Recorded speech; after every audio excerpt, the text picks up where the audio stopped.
கடவுள் அல்லது ஒரு பெரிய சக்தி நம்மள பாதுகாக்குதுங்கிறத இந்த 5 அறிகுறிகள் வச்சு தெரிஞ்சுக்கலாம். 1. திடீர்னு நமக்கு பிடிச்சவங்க நம்மள விட்டு விலகி போறது நம்மள ஒதுக்குறதுக்காக இல்ல. எதிர்காலத்துல அவங்களால நடக்க போற பெரிய துரோகத்திலிருந்து கடவுள் நம்மள காப்பாத்துறாரு. 2. கடைசி நேரத்துல உங்க முயற்சிகள் தோல்வி அடைஞ்சா அதுக்காக வருத்தப்படாதீங்க. அந்த முயற்சி ஒருவேளை ஜெயிச்சிருந்தா அதுவே பின்னாடி உங்களுக்கு பெரிய பிரச்சனையா மாறி இருக்கலாம். 3.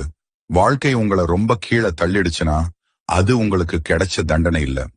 அந்த வலியும் வேதனையும் தான் உங்களை முன்ன விட அதிக வலிமையான ஆளா மாத்த போகுது. 4. நீங்க தனிமையில இருக்க வேண்டிய சூழல் வந்தா அது ஊர் உலகத்தோட சத்தத்தை தவிர்க்கத்தான்.